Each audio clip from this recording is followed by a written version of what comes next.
We're a tough crowd. Nobody wants to hear any more Michael Jackson jokes, but he keeps doing things. CBS might pull their Jackson special now. CBS has to pull a show every week now. If you want to predict who's in trouble in the news, look at their programming board. They really are finished. I think that the point is that at this point, any parent would let their kid go to Michael Jackson's. Why would they let him there? Unless the kid's like looking to come home with a taint by numbers job. That's right, I said. Oh. But that is not to let the rubber glove one off the hook. The rest of the monologue will again be about the personal dramas of some audience members, because in the individual lies the universal. So once again, you hear good news about race relations and the economy, yet Lorraine Arachi just got laid off after 9 years. She's never been out of work. Her company moved to China. You might want to go down to Miami tomorrow, Lorraine, and throw a bottle at that WTO protest, you know, with all the crazy kids with the thing and the, you know, Starbucks. I don't know what they do. Then you got Aldo Malaspina was trying to get a cab over there, and one cabbie pretended to be off duty, and so the enterprising and mischievous Aldo jumped in the parked cab, drove it a block, and left his own keys in the cab. You want to talk about cause and effect? This is like it's like a Mos Def poem waiting to happen. Seriously. Then you got the spiritual side of life, thank God, in these troubled times. Scott Hisley in the audience over here was on the bus. A guy asked to use his cell phone, then asked for God and spoke for 20 minutes. John, Scott, first of all, who the hell... You should tell that story to Joan of Arcadia, first of all, but listen. John, Scott, I think I speak for all of us where I say, you know, next time have the balls after 5 minutes ago, give me my damn cell phone back, you son of a bitch. Let's start the show, folks.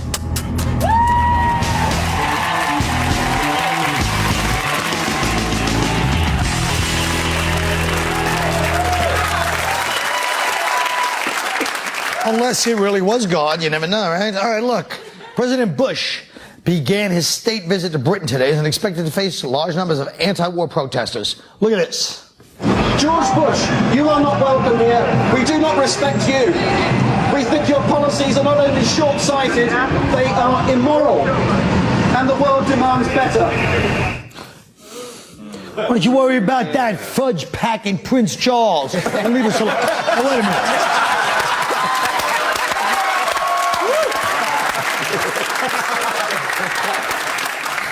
What can Bush do to turn around this anti-American Bush sentiment in Britain and around the world? I think it's easy, actually, and it's you know, the main problem is the rest of the world needs to see the weapons of mass destruction. So let's just make it up. You know, just how tough is it to come up with a picture of evidence? Two 15-year-olds, you send them down to Kinko's. I need the picture of a camel with a nuclear weapon on its back. I think if Bush wants to increase his popularity, he should get shot 9 times like 50 cents and just let imminent producers That's probably gonna happen over in London. Yeah, and then guns in Britain. FBI is gonna come after you for saying it. You know, why don't they? As far as England, there's no hope really. I mean, it's you know, we're never gonna get popular again. But maybe if we like forfeited our independence. You know, if we just became a British colony again. We're like, you know. Exactly. Who cares if they like us or not? Or just remind them that we saved them in World War II over and over and over. Oh, they like that. Yeah, I think don't let it die. You know what I like also? That some of the biggest peace protests over there are being led by like Ron Kovic, that guy who was the you know, born on the 4th of July. Is all based on it. And you know, people keep comparing this to Vietnam. And it's completely different from Vietnam. Because you know, we're dealing with Muslims that are crazy, and in Vietnam they were Asians who were just sneaky. It's a whole different kind of. It's a whole different war. We could do like a prisoner cultural exchange. Like if they take back Coldplay, we'll take back some of the awful things we give them. Also. Insert reference here. Also, get rid of the Teletubbies, Mr. Bean, all that other. But here's the other thing, is the fact that England at a time, there was a time when they were like smart, like Shakespeare and all this. But what do they send us? Those awful, stupid Hugh Grant movies. They're as dumb as we are, so stop fronting, mate. You know? And what about the fact that Bin Laden and Hussein, now they're saying they are connected? It looks like Bush may make a little comeback. But that's what they made that up. Are you sure? I know they made that up. Really? And if they're going to make that up, make the other stuff up. I'm serious. You think they're actually connected? I don't know. No, they weren't connected. They weren't connected. They weren't connected a long time ago. Yeah. They might be now. No, they went to school together. went to camp. All right. Let's talk about this. Congress is trying to pass the CLEAR Act so that state and local police will have the same power to arrest illegal immigrants as immigration guys. Basically, you know, what do you guys think of that? Well, first of all, with the whole illegal immigrant problem in general, we just have to stop luring these people with these sweet $1 an hour dishwasher jobs. You know. Well, you know, it's funny you say that because actually in Mexico, companies do put ads on the radio that they want to get people, you know, so there are companies that actually do lure them in a way. And some of the people that are bringing these people in right now, they're saying like high school kids are doing it. So it's like the new, you know, they're becoming like a trafficker in illegal aliens. It's like the new paper route now. Well, you know what they get? You know what they get? They get $400 an hour. 400 a head. 400 a head. 400 a head. That's better than a middle act in our business. You're right. But that's exactly the problem. They said a lot now. of kids in San Diego and like Southern California, they're paying $400 if they drive like an immigrant over in the trunk or something. Yeah. If it's a creative way they smuggle them in, they should get to stay. If it's a lame way, they got to go back. Like if you got a guy hiding in the quarter panel, that's pretty clever. You can stay because you know that guy will contribute to the American dream. And another thing, you just gave that idea to about half a dozen brothers up in Harlem. You know how many Mexicans you can fit in the back of a Cadillac Escalade? How many? Yeah, but 15. I guarantee how many you think they could probably do 3 times that number. Now look, but also nobody's going to get in a car with a black guy. I mean, it's nice. Nobody wants to be in this country. Nobody wants to be in this Mexican. country that badly. Let's be honest. but also, you but it's also like, of course, it's one of those things anybody would have done. I would have done that in high school for quick $400, you know. But that's sort of the paradox of the whole thing is that now that's what kids are doing. So instead of like they are now not doing the mowing the lawn jobs and the valet parking, Right. they're just bringing in more dudes that'll in turn fill those jobs that are vacant. That's very true. That's the thing that was interesting about the article was the fact that it was in Alabama that they were talking about. Right. That apparently people are racing to get into Alabama. Sure. I mean, seriously, if you were living you had the choice now, Mexico or Alabama.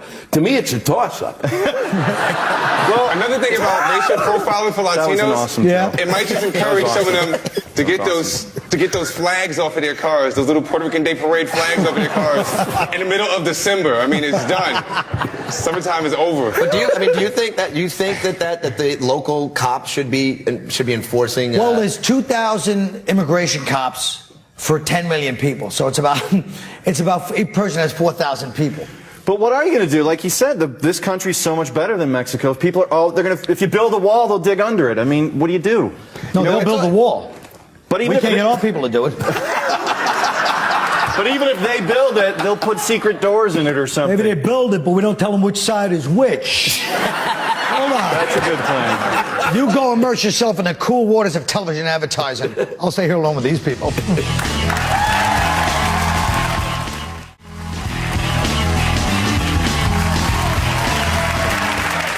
Scientists, get this. Now, scientists have developed a brain scan that they say can detect racial prejudice. In the test, white guys are shown pictures of black guys. Should everyone be scanned for racism, Ardie? Well, I think the test is unfair because they showed these white guys pictures of black guys to see if they were prejudiced. There are some black faces that you can show black people that will make us prejudiced. I mean, you got Ja Rule, Al Roker, Wayne Brady. Come on. Does anyone think this test is okay, legitimate? You can't censor thought, right? I mean, that. But it's scientists. That means they're smart. I think if you're trying to screen prejudice, people who are like hateful or racist tend to be stupider. So you could just use trick questions like, if a guy's speeding and he's driving an Escalade and eating fried chicken, are you more likely to give the ticket, brutalize with nightstick? Excuse me. Yeah. What's an Escalade? Did you say? Prejudice? Did you say prejudice and Escalade in the same sentence? I did. You know, the thing. I'm that guy. The thing with that test is that these scientists can't come up with a cure for the common cold. Okay, I mean, which has been around forever. Now you're going to tell me they tracked exactly in the brain where the little prejudice thing is what? Does the Klans guy kind of pop out of your head? These are guys, these scientists are guys with rectal thermometers in their pockets, which is like they wear around as an appeal to a higher authority. And the reason we listen is because they say, hey, you know what, if you don't listen, I'm going to shove this up your ass. But let me You know what? You got a bad doctor if he's putting it back in his pocket. You're supposed to throw those out. Let me ask you this, honestly. What would you do, this is just a structural question. If you had a damn show, and then you bring up a subject like that, and then somebody like yourself, a respected comedian, comes on and dismisses the entire subject, that means then you have to drop it and move to the next subject. Can you see my position? Now listen. I didn't even dismiss it. Shut up. It's a hypothetical. For the first time ever. For the first time ever, the Olympics will allow transsexuals to compete. Let's see you deconstruct this one, fella. Let's take a look at what people on the streets say. See if it gets spot. Ready? See, I would love to see a transgender win the gold medal. Men and women should be able to play the same sports. I guess if they're qualified, then why not? It's got to be you really had your balls cut off and everything cut off. If you're a man competing against a woman, yeah, you probably do have an unfair advantage. Transsexual women do many things. Some are makeup artists, some are doctors, and some are martial artists. Well, God made Adam and Eve. He didn't make Adam and Steve. How are you going to give a woman a vagina? A woman has a vagina. So, that's the point. It's legal to be in the Olympics. Now, obviously, Matt, what do you think about this? I think as long as they're American, that's just more gold for us. Hey, I hope they bring back the three-legged race. We'll win that.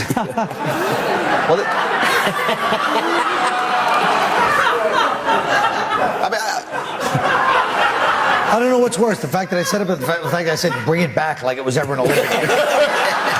But it does seem unfair, doesn't it, to have a guy, somebody who used to be a guy, now competing against the women. It seems unfair. I mean, look at what the Williams sisters are doing at tennis. You know, it's not fair. It's not fair. All right.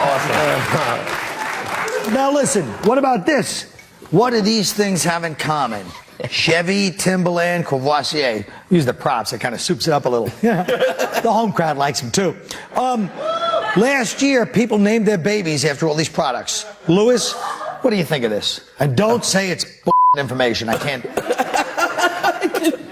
Oh, I think it's the most. And I love the fact that I think actually I never thought of this, but I would like to name my first son Courvoisier. Really? When I read this thing, you know, when you sent out, when we're going to discuss these questions, that you get this, we're going to discuss. I didn't say that. Doesn't it just come as a complete shock to you that someone has named their child ESPN? Yes. You know? Yes. I mean, you just literally, you read it and literally blood starts to come to your nose. You go into a stroke. People name their kids after the products that they use all the time or that are important in their lives. You know, like I was telling my son Magnum Condom the other day.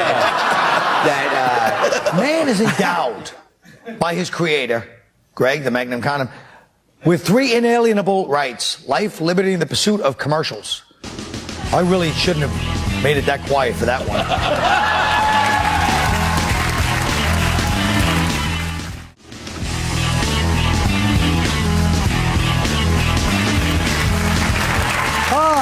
You know, you might remember when we sent our show ambassador, Nick Paolo, out to negotiate a treaty between whites and blacks.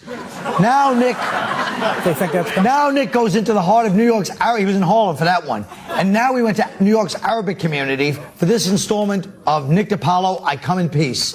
Take a look.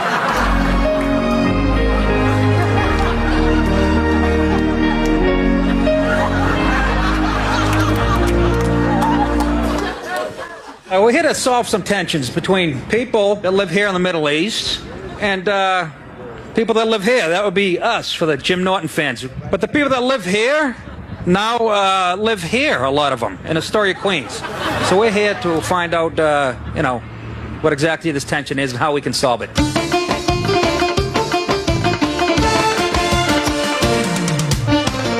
Ramadan started yesterday? Yes, Sunday. It started Sunday. So you're going to fast every day for 30 days? Yes. So it's not just a religion, it's actually a weight loss program?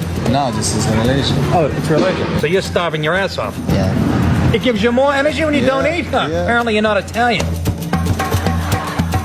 How was your business right after September 11th? It slows down. You know how you could make it better? Oh. Shave that beard. You see, I'd rather have my pride to follow the steps of the prophets, because Prophet Moses, Jesus, and Muhammad, they all have beards. Those are all guys that work for you? Prime Minister of Malaysia recently said that he said that Jews run the world and that they have other countries do their fighting for them. Do you believe that's true? No, I don't believe that. You don't believe the Jews run the world? Okay. Have you been to Hollywood? We came up with some ideas to ease the tension in the Middle East. Tell me what you think of these. If you encourage people to stop burning our flag in the Middle East, we'll give you 1 share of Halliburton stock. I don't understand what this is. How about if you help disband Hamas, we'll disband the Wu-Tang Clan? That wouldn't help either. You know what the Wu-Tang Clan is? No. Very angry black guys. They sing hip-hop. I'm more afraid of them than Bin Laden, I'll be honest with you. For every fundamentalist Islamic school that is shut down, we'll give you a tree and we'll plant it in Israel with your name.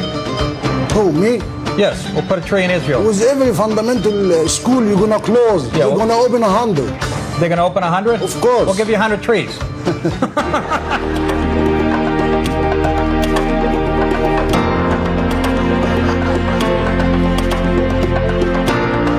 So Ali, we agree. We agree that there's one God. Yes. And we should all listen to what he has to say. Yes. And we agree this is very harsh, whatever's in here.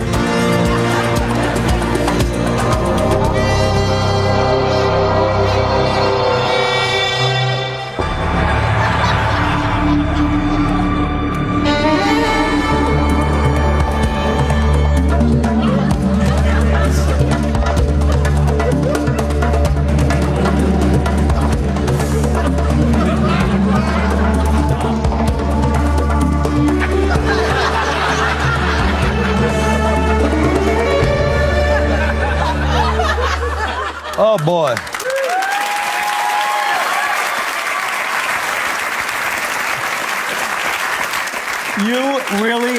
You really have terrorist eyes. You realize that? Yes, I have to take my pants off at the airport every week.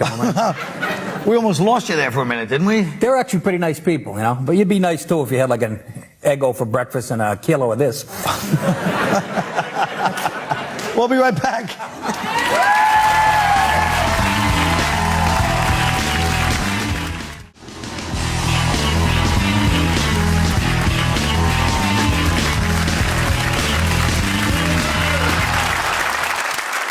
Well, folks, as we said before, today's brain scans can reveal race prejudice, but they still can't reveal why we watch reality. If we scan your noggin, what would your brain scan reveal? Lewis Black. Well, there are a pack of dogs barking there, and I have to alphabetize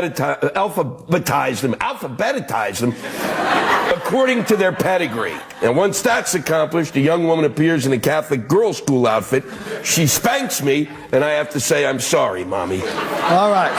Matt Walsh. Thank you, Colin. A scan of my brain would reveal that I have no prejudice against any people, except, of course, filthy astronauts. You know what? If the Earth ain't good enough for you, then stay the hell out there in space. You know what I mean?